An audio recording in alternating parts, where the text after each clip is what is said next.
Bonjour à tous. Dans mes 4 vérités, je reçois aujourd'hui M. Nkrumah Amani Kwame, financier, écrivain. Vous avez publié aux éditions canadiennes DHR, Politique ivoirienne, une esquisse de la problématisation. Je vous reçois parce que, après vous avoir lu, je me suis dit que votre point de vue anthropologique sur la culture politique en Côte d'Ivoire, il fallait forcément qu'on le partage avec nos internautes au regard des bouleversements sociaux, politiques intervenus en Côte d'Ivoire depuis la mort du président Félix Houphouët-Boigny. Bonjour et merci d'avoir accepté notre invitation. Bonjour. En gros, Monsieur Kwame, vous dites que ce sont des réponses structurelles qu'il faut apporter aujourd'hui au défi de la construction de la nation ivoirienne. En somme, que le changement qualitatif, là je vous cite, le changement qualitatif des mentalités, c'est ce qui pourrait induire le changement des comportements et la façon même de percevoir aujourd'hui la politique en Côte d'Ivoire. Est-ce que je me suis trompé? Non, non, tout à fait. Il faut revoir la politique de fond en comble. Il ne faut pas survoler, il faut aller au fond des choses pour reposer les bases de la politique. Parce que nous sommes allés au multipartisme à partir de 90 de façon plus ou moins précipitée. On pourrait même dire brutale. Brutale, je vous le concède. On est parti de façon brutale. Et du coup, il n'y a qu'une classe de personnes qui pouvaient lire correctement ce à quoi on était appelé. Donc la population, dans sa grande masse, n'a pas été, n'est-ce pas, formée, n'a pas été conditionnée pour comprendre les bases du fonctionnement d'une politique multipartite. Mais ce qui est très intéressant dans votre démarche, c'est que vous dites que dans ce changement qualitatif des mentalités, donc il faut faire de l'éducation. Pour y arriver, il faut que les intellectuels s'impliquent. Oui. Alors, mais seulement que voici, depuis 1990, avec l'avènement de la démocratie dans les pays africains en général, les intellectuels ont déserté les amphis pour faire eux-mêmes de la politique. Je pense que les intellectuels ont une part à jouer. Et c'est pour ça que je dis, il faut que chacun soit à sa place. Chacun a sa spécificité, chacun a son rôle à jouer dans la politique. Les intellectuels qui ont une vocation, n'est-ce pas, à former la population, qui ont une vocation à concevoir les choses, à produire des idées. À produire des idées, à concevoir, à produire des idées, ces intellectuels, pour moi, n'ont pas tous leur place justement dans la politique active.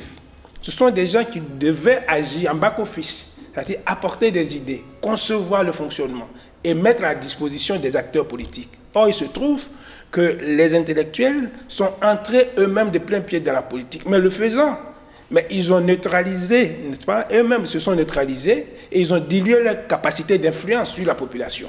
Parce que je vous le dis, et je me suis rendu compte que même le grand Francis Vaudier se fait chahuter dans la rue. Il se fait chahuter sur les réseaux sociaux parce que Francis Vaudier a donné une idée qui n'est pas celle que les jeunes ou les auditeurs attendaient. Mais Francis Vaudier, c'est une audience.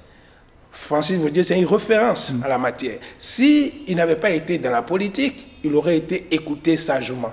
Et donc, je pense que les hommes comme les Francis Vaudier, les hommes comme les Didi Wandia, les hommes comme les Dikawe, sont des hommes qui ont leur place dans les amphithéâtres, ils ont leur place dans les laboratoires, ils ont leur place là où ils sont le mieux, où ils peuvent produire le mieux possible. Mais en même temps, la difficulté, c'est qu'aujourd'hui, ceux qui font la politique, si ce n'était pas ces personnalités-là, par exemple, ceux qui font la politique ne sont pas forcément formés à faire de la politique.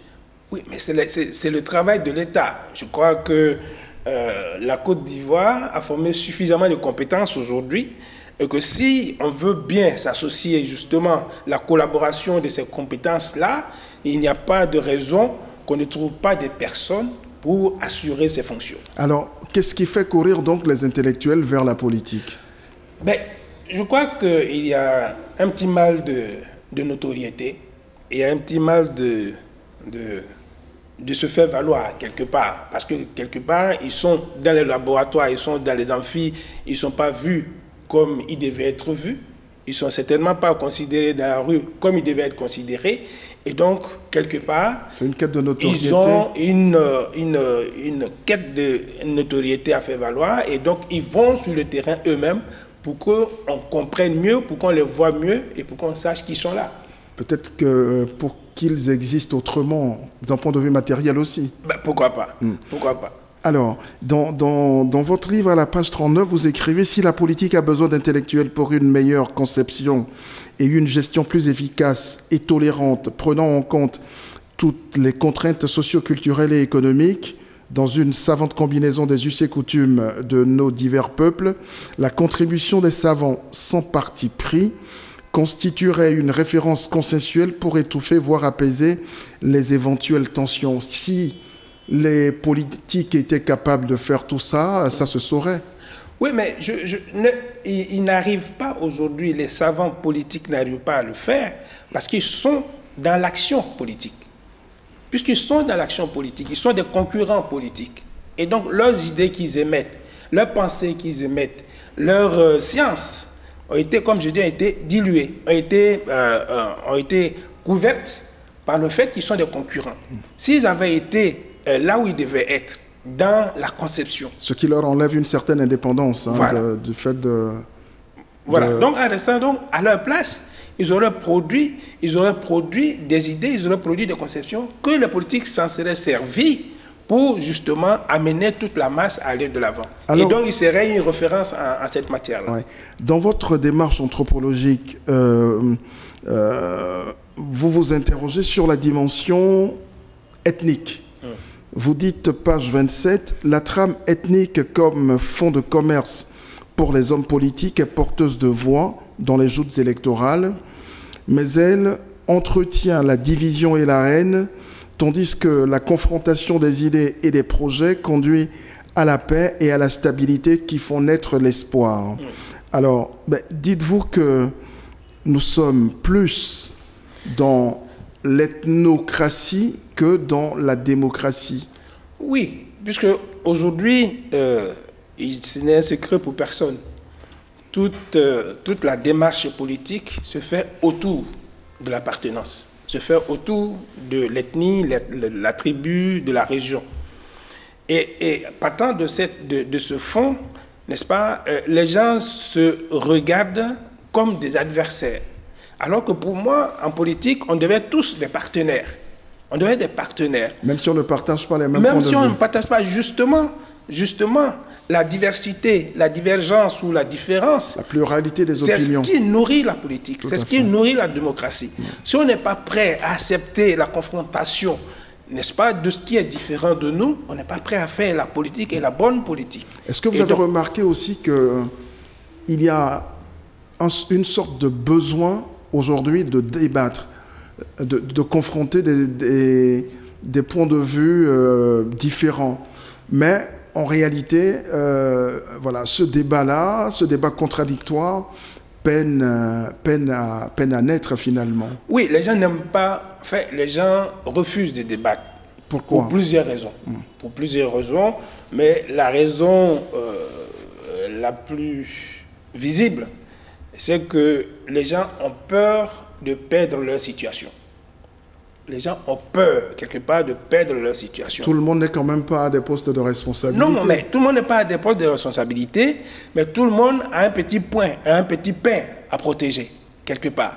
Parce que les gens n'osent pas aller affronter, aller sur le terrain de la contradiction. Voilà, aller sur le terrain avec les idées qu'ils peuvent émettre, n'est-ce pas, en aparté. Parce qu'il faut écouter les gens en aparté pour savoir que les gens ont besoin de discuter. Mais lorsqu'ils apparaissent sur la place publique, à partir de ce moment, ces idées disparaissent et tout le monde en avant pour la pensée unique. Mais ce n'est pas de cette façon que la politique peut se faire correctement. Donc le changement, ce serait également à ce niveau-là, le changement de mentalité. Le changement de mentalité, c'est à ce niveau-là. D'abord, ça va faire valoir ses idées. Ça va faire valoir ses idées sans réserve, sans crainte, sans peur d'être un opposant, sans peur d'être contrarié. Mais faire valoir ses idées et en face à la confrontation avec d'autres idées, les vérités vont naître. Alors, est-ce que votre démarche anthropologique qui débouche donc sur ces solutions que vous dites structurelles, est-ce que cela ne devrait pas induire ceci que finalement, les ethnies, pourquoi est-ce qu'on ne les positive pas? Pourquoi est-ce qu'on ne les intègre pas dans une réflexion globale de ce que nous pourrions faire nous-mêmes de l'instrument démocratique? Tout à fait. Et c'est pour ça que je dis, il y a que les ethnies, au lieu d'être des points faibles pour notre démocratie, devaient être des points forts. Donc il faut repenser tout le système. Il faut repenser le système. Parce que je considère les ethnies en griffe comme des petits États. Parce que ces ethnies ont leur mode de fonctionnement, ont leur réalité, ont leurs us et coutumes, ont leur pratique depuis des millénaires.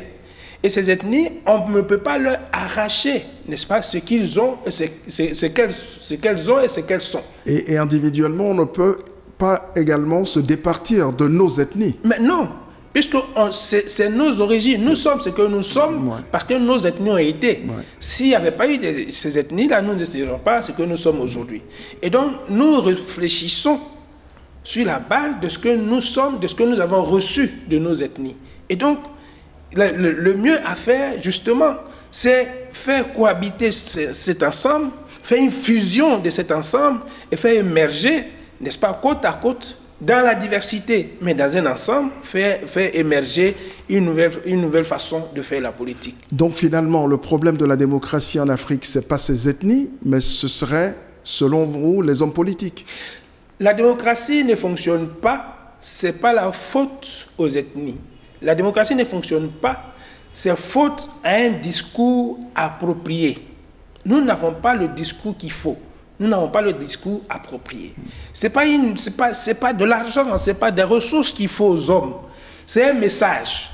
Il faut que les hommes politiques puissent avoir le message adapté, le message approprié pour attirer les ethnies les unes vers les autres, pour attirer les hommes les uns vers les autres. Et c'est dans cet esprit-là seulement qu'on peut créer la nation. Il faut que les gens visent la même chose en même temps, même dans leurs différences, mais qu'ils visent la même chose en même temps. Justement, en parlant de cette nation-là, vous parliez de la naissance d'une conscience nationale. Oui. Alors, vous appelez cette conscience nationale de tous vos voeux, et vous avez même inventé, je vais dire, une expression, l'ivoirienneté. Oui. Oui. Bon, j'ai dit ivoirienneté pour éviter de dire ivoirité, parce que l'ivoirité a été salie. L'ivoirité a été salie, l'ivoirité a été galvaudée, on lui a enlevé toute son essence, et donc l'ivoirité aujourd'hui devient une source de conflit. Et donc c'est pour ne pas dire ivoirité que je dis ivoirienneté. Mais l'ivoirienneté, en fait, c'est le fait d'être ivoirien. Être ivoirien, c'est un ensemble de choses. N'est-ce pas? Être ivoirien, se sentir patriote. C'est se sentir patriote. Être ivoirien, c'est savoir faire la dérision. Être ivoirien, c'est jouer de tout, être heureux, être hospitalier. Être ivoirien, c'est aimer la vie. Il y a par exemple le professeur Emmanuel Toby de l'université Alassane Ouattara de Bouaké, qui lui a inventé l'ivoironie. Et il appelle l'ivoironie ce cri de ralliement des Ivoiriens autour de l'essentiel. Ben, finalement, vous vous rejoignez. Oui, bon, en fait, la dénomination importe peu. La dénomination importe peu. Ce qu'on veut, c'est le contenu. Le sentiment d'appartenance. Voilà, le sentiment d'être ivoirien et d'être fier d'être ivoirien. D'être fier de valoriser ce qui est ivoirien. C'est ça le plus important. La dénomination a peu d'importance. Alors, comment se fait-il comment comprendre que 60 ans, près de 60 ans après l'accession à l'indépendance de la Côte d'Ivoire, alors, le pays peine encore à relever ce qu'on appelle, on en parlait tout à l'heure, vous en parliez tout à l'heure, le défi de la construction de la nation. Et pourtant, on se disait qu'on peut penser que le président Félix Houphouët-Boigny avait quand même posé des bases fortes de cette construction-là. Bon, alors, disons qu'on était déjà bien parti. Avant 90, la nation, on avait un embryon de nation. Vous ne regrettez quand même pas le multipartisme? Non, non. Je ne regrette pas le multipartisme, je regrette l'utilisation du multipartisme. Parce que la nation était en création. Cette nation en création avait l'adhésion de gré ou de force, n'est-ce pas, de tous les habitants, de tous les Ivoiriens. Et du coup, on se sentait beaucoup plus ivoirien que Bété ou Dula ou Baoulé avant. Et puis après l'avènement de la démocratie, il y a donc eu la création du FPI. Mais à ce niveau-là encore, les choses pouvaient se limiter. Parce qu'on pouvait faire valoir, n'est-ce pas, quelque part, le fait qu'une bonne partie de la population était partagée entre les deux grands partis, le FPI et le PDC. Et puis, le groupe de la rénovation sorti du PDCI allait créer donc le RDR. Ce RDR initial était un parti intégrateur, était un parti inclusif. Et donc, du coup, ce groupe-là a réuni autour de lui, n'est-ce pas, tout le bloc du Nord. On se retrouve donc face à trois entités. Et ces trois entités vont faire valoir, au lieu des idées, vont faire valoir une appartenance. Et donc, c'est ici que, en fait, la partition ethnique va être exacerbée. Les gens du Nord vont se retrouver dans un leader de référence qui sera Alassane Ouattara. Les gens du Sud, du centre et du Sud en partie vont se retrouver dans un leader qui serait Henri Konan Bédié. Et les gens en partie du Sud et de l'Ouest vont se retrouver dans Laurent Gbagbo. Voici comment, n'est-ce pas, la division ethnique est venue s'installer dans la politique ivoirienne. Mais à partir de ce moment-là, il aurait fallu, puisque tout le monde l'a constaté, il aurait fallu prendre avec courage des décisions et mettre des idées, n'est-ce pas, qui rassembleraient, qui ouvriraient l'ensemble des partis sur la population de façon générale.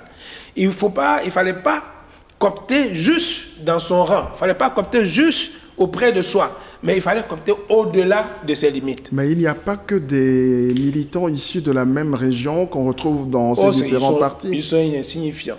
Ils sont insignifiants et ils ne font pas le poids. Nous voyons aujourd'hui, je sais, le débat existe depuis longtemps au FPI. Nous voyons aujourd'hui ce que Afinguessan vit. Je sais qu'au FPI, en son temps, avec les Domelo, il y avait eu le problème des militants ACAN.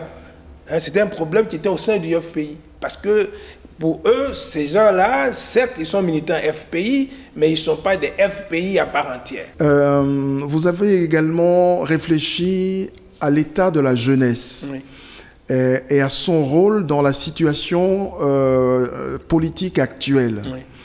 Et vous écrivez des racines, des mots dont souffre la société ivoirienne aujourd'hui peuvent se rechercher dans la façon dont la jeunesse a été formatée au cours de ces dernières décennies. Le pseudo-réveil de la jeunesse ivoirienne ne prend l'allure que d'un embrigadement. Très tôt, cette jeune génération a été conditionnée pour la violence publique, entre parenthèses physique, verbale, pour l'irrespect, l'insoumission aux autorités publiques, la non-considération des abus des attributs de l'État. Alors, selon vous, combien de temps faudrait-il aujourd'hui pour remettre cette jeunesse-là sur le droit chemin? Le temps n'a pas vraiment d'importance. Le plus important serait l'objectif. Est-ce qu'on a commencé à y penser? Non, malheureusement, non.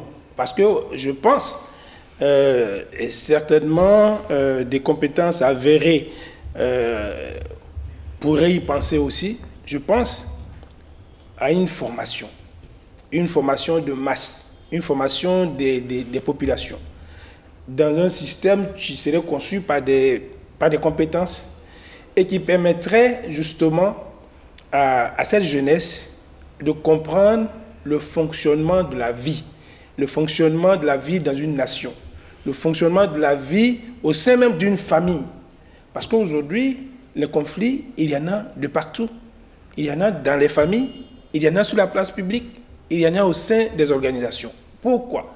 Mais parce que cette jeunesse a très tôt compris que tout s'acquiert par la violence. Alors, toute dernière préoccupation, dans la série de propositions que vous faites à la fin de votre livre, il y a une qui a particulièrement retenu mon attention, c'est « Décloisonnons la Côte d'Ivoire ». Oui. Comment on fait ça? Décloisonnons la Côte d'Ivoire. En fait, il s'agit de passer par-dessus, n'est-ce pas, les ethnies. Il s'agit d'unifier le pays. Il s'agit d'aller au-delà des nations. C'est-à-dire, et c'est pourquoi j'ai mis l'idée pour dire, et si on se passait des ethnies? Si on se passait des BT, si on n'avait que des hommes et des femmes. Si on n'avait que des hommes et des femmes et des enfants, est-ce que la vie ne serait pas plus facile? Malheureusement, c'est utopique, c'est théorique. Mais on peut passer par-dessus. On peut passer par-dessus pour créer une idée d'appartenance, une idée de nation. Parce que la nation, c'est cette entité-là que les gens conçoivent de commun accord. Et il faut trouver l'accord. Il faut trouver l'accord entre les ethnies, il faut trouver l'accord entre les hommes pour qu'ils se voient, ils se conçoivent comme des frères, qu'ils se conçoivent comme des concitoyens, pour qu'ils se conçoivent comme ayant un destin commun. À partir de ce moment-là, alors, n'est-ce pas, la Côte d'Ivoire sera décloisonnée. Je ne vais plus réfléchir en tant que ressortissant du centre. Les autres vont plus réfléchir en tant que ressortissants du nord ou du sud, mais ils vont d'abord réfléchir ivoirien. Ils vont d'abord réfléchir Côte d'Ivoire. D'où l'ivoirienneté. D'où l'ivoirienneté. Merci, Monsieur Kwame, et très bonne journée. Merci beaucoup à vous et merci de nous avoir reçus. Merci. Merci.